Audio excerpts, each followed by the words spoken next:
শোণিতপুৰৰ চাৰিদুৱাৰ আৰক্ষী থানাৰ অন্তৰ্গত গুদামঘাট কছাৰী গাঁৱৰ পৰা এগৰাকী যুৱতী নিৰুদ্দেশ হৈ থকাৰ ঘটনাই সমগ্ৰ অঞ্চলজুৰি তীব্ৰ চাঞ্চল্য বিৰাজ কৰিছে।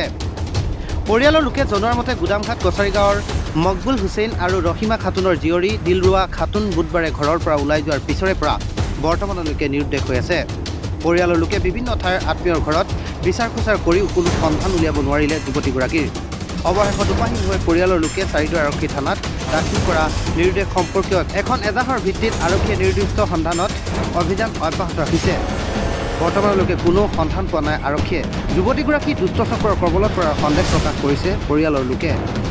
কোনো হতাশয় লোকে যুৱতীগৰাকীৰ সন্ধান লাভ কৰিলে 9365035292 আৰু 6003387541 নম্বৰত যোগাযোগ কৰিবলৈ আহ্বান জনাইছে পৰিয়ালৰ লোকে।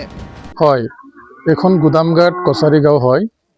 আমাৰ মকবুল হুছেইনৰ জীয়ৰী দিলৰুবা খাতুন যোৱা ইংৰাজী 21 তাৰিখ অৰ্থাৎ এই মাহৰ জানুৱাৰী মাহৰ 21 তাৰিখে ছোৱালীজনী মানসিকভাৱে বিকাৰগ্ৰস্ত। তোক মেণ্টেলিটি প্ৰব্লেম হোৱাৰ কাৰণে তেজপুৰ মেণ্টেল হস্পিটেল লৈ যোৱাৰ পথত সেই মুহূৰ্তত কি হ'ল, মানে যুঁজা কৰি তোক লৈ যোৱাৰ এই সময়তেই ছোৱালীজনী হঠাৎ মানে মা বাপেকক মানে নেদেখুৱাকৈ গুচি যায়। তাৰপিছত ভাবিলে যে ক'ৰবাত ওচৰে পাজৰে কাৰোবাৰ ঘৰত আছে চাগে, তেওঁলোকে বিচাৰিছে পোৱা নাই। কিন্তু আজি 4-5 দিন হৈছে এজনী মানসিক বিকাৰগ্ৰস্ত ছোৱালী এজনীয়ে ক'ত আছে কেনেকৈ আছে কোনো ক'ব পৰা অৱস্থাত নাই।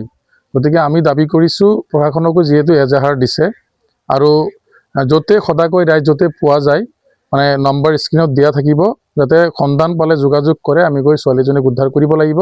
আৰু নিৰুদ্দেশ হোৱা প্ৰায় 5 দিন হৈছে। গতিকে অতি মৰ্মান্তিক আৰু দুখদায়ক কথা যে আমাৰ এগৰাকী মানসিক বিকাৰগ্ৰস্ত ছোৱালী এজনীয়ে এনেধৰণৰ এটা মানে অপৰিচিতভাৱে কোনো এটা ঠাইত বাহৰ পাতি আছে বুলি আমাৰ অনুমান হৈছে।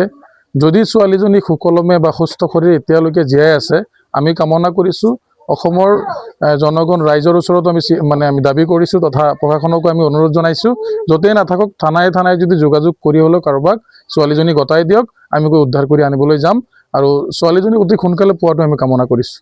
ঘটনাটো মানে তাৰ মায়ে লৈ যাব খুজিছিলে এই মেণ্টেলত। ছোৱালীজনী মেণ্টেলি প্ৰব্লেম আছে।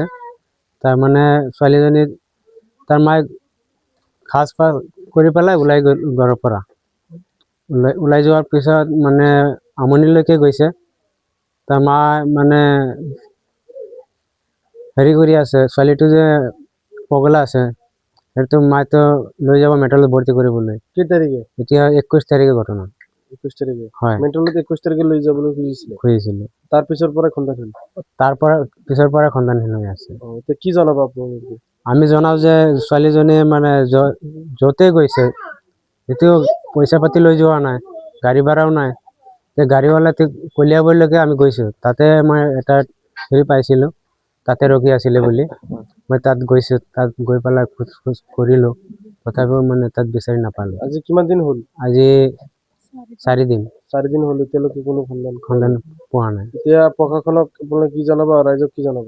প্ৰশাসনক মই এইটোৱে অনুৰোধ কৰিছোঁ যে মোৰ ছোৱালীজনী য'তে আছে আপোনালোকে যাতে অনুৰোধ কৰিছোঁ চাই চতি পেলাই ওলাই দিয়ক ন।